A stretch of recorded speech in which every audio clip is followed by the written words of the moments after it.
Halo teman-teman, pada video kali ini kita akan mempelajari mata kuliah Pancasila, yaitu mengenai Pancasila menjadi dasar nilai pengembangan ilmu.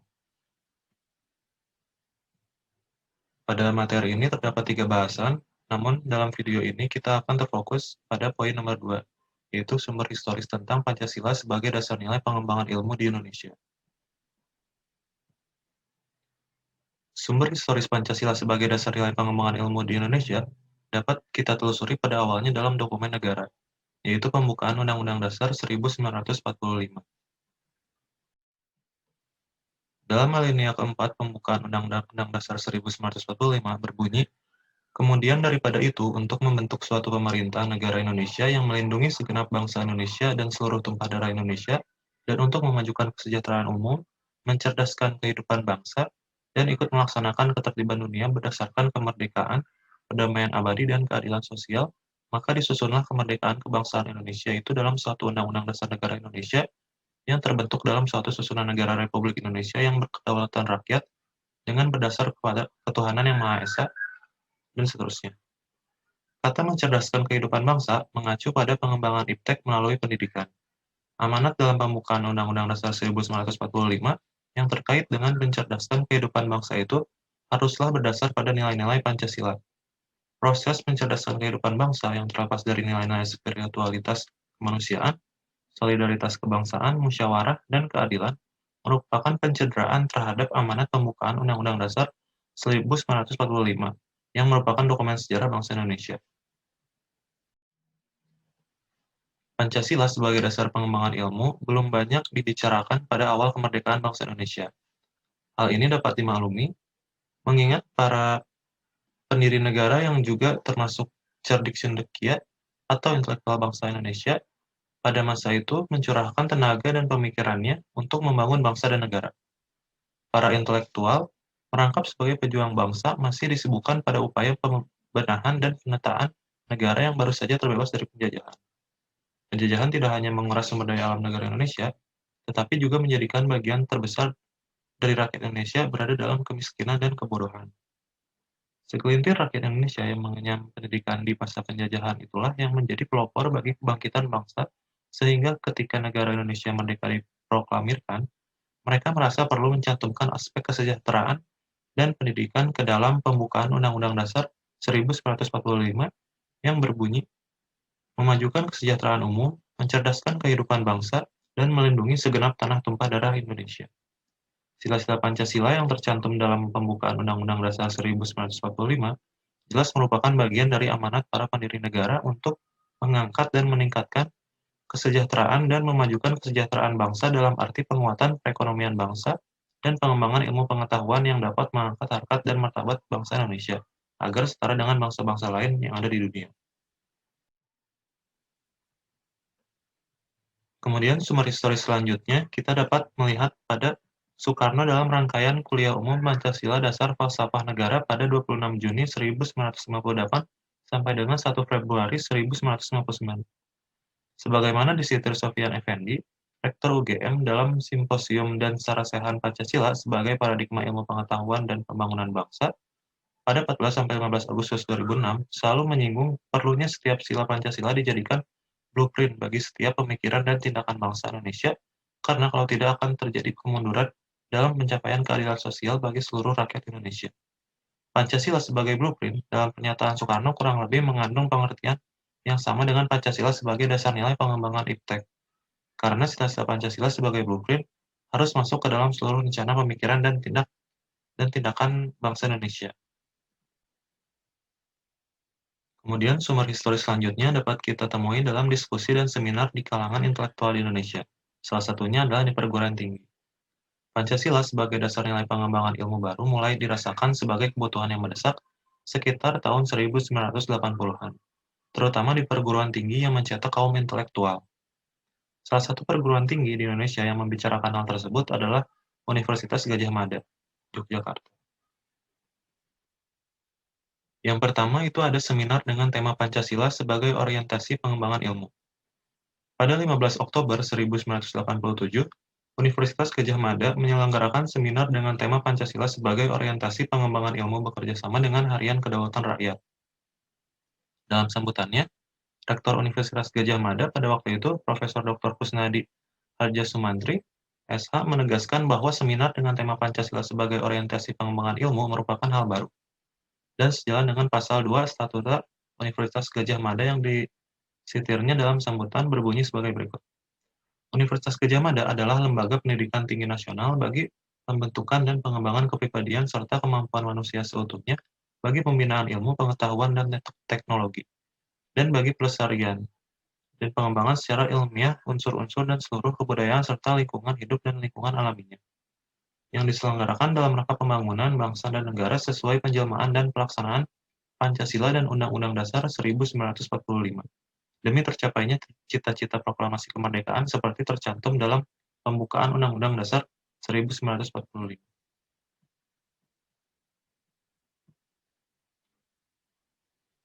Nah, konsep Pancasila sebagai dasar nilai pengembangan ilmu pernah dikemukakan oleh Profesor Noto Nagoro, yaitu anggota Senat Universitas Gadjah Mada, sebagaimana dikutip oleh Profesor Kusnadi Harjasumantri dalam sambutan seminar tersebut, yang menyatakan bahwa Pancasila merupakan pegangan dan pedoman dalam usaha ilmu pengetahuan untuk dipergunakan sebagai asas dan pendirian hidup, sebagai suatu pangkal sudut pandangan dari subjek ilmu pengetahuan dan juga menjadi objek ilmu pengetahuan atau hal yang diselidiki.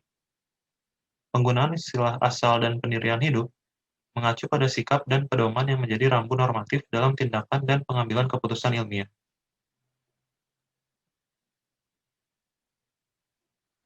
Adapun menurut ahli intelektual Daud Yusuf, dalam artikel ilmiahnya yang berjudul Pancasila, Kebudayaan dan Ilmu Pengetahuan menyatakan bahwa Pancasila adalah gagasan vital yang berasal dari kebudayaan Indonesia. Artinya, nilai-nilai yang benar-benar diramu dari sistem nilai bangsa Indonesia sendiri. Oleh karena itu, Pancasila memiliki metode tertentu dalam memandang, memegang kriteria tertentu dalam menilai, sehingga menuntunnya untuk membuat pertimbangan atau judgement tertentu tentang gejala, ramalan, dan anjuran tertentu mengenai langkah-langkah praktikal. Konsep Pancasila sebagai dasar nilai pengembangan ilmu, menurut cara pandang Daud Yusuf, adalah sebagai tuntunan dan pertimbangan nilai dalam perkembangan iptek.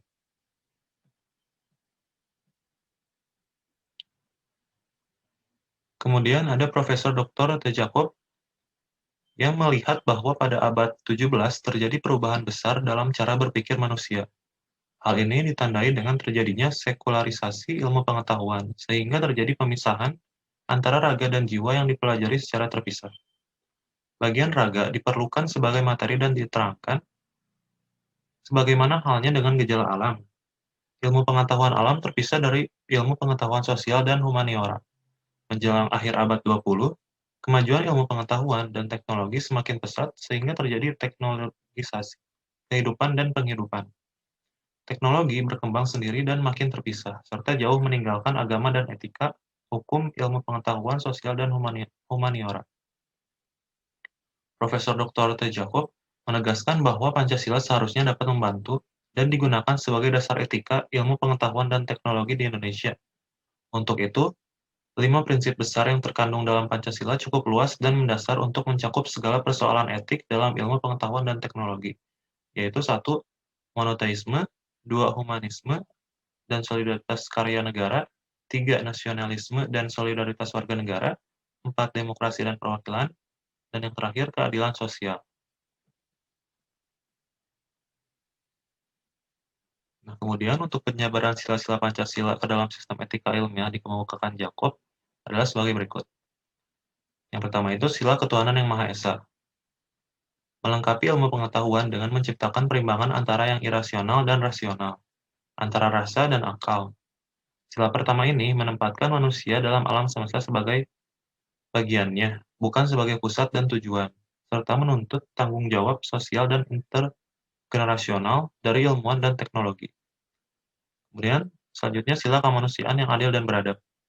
Memberi arah dan mengendalikan ilmu pengetahuan. Ilmu pengetahuan dikembalikan pada fungsinya semula, yaitu untuk kemanusiaan. Kemudian selanjutnya sila persatuan Indonesia. Sila ini melengkapi universalisme dan internasionalisme dalam sila-sila yang lain, sehingga suprasistem tidak mengabaikan sistem dan subsistem di bawahnya. Aspek universal dan lokal harus dapat hidup secara harmonis dengan tidak saling merugikan.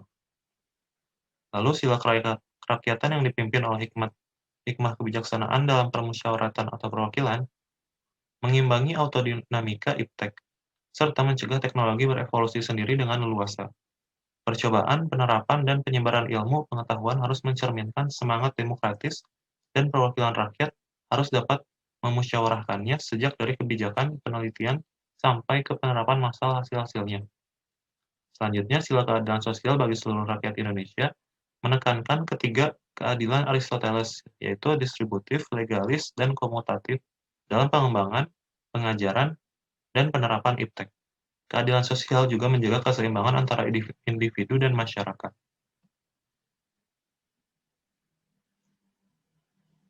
Kemudian, contoh penerapan Pancasila sebagai etika ilmiah antara lain hormat terhadap hayat, yaitu penerapan Sila 1, kemudian persetujuan sukarela untuk eksperimen dengan penerangan yang cukup dan benar tentang guna dan akibatnya, penerapan Sila kedua dan 4, kemudian tanggung jawab sosial ilmu pengetahuan dan teknologi harus lebih penting daripada pemecahan persoalan ilmiah, yaitu penerapan Sila kedua dan kelima. Kemudian pelestarian lingkungan melewati generasi. Ini penerapan dari sila ke-1, ke-2, dan ke-5.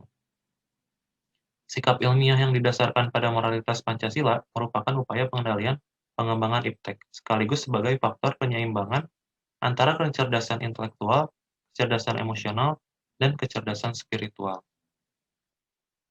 Baiklah, sekian yang dapat saya sampaikan mengenai sumber historis tentang Pancasila sebagai dasar pengembangan ilmu di Indonesia. Terima kasih atas perhatiannya. Semoga ilmu ini dapat bermanfaat bagi kita semua.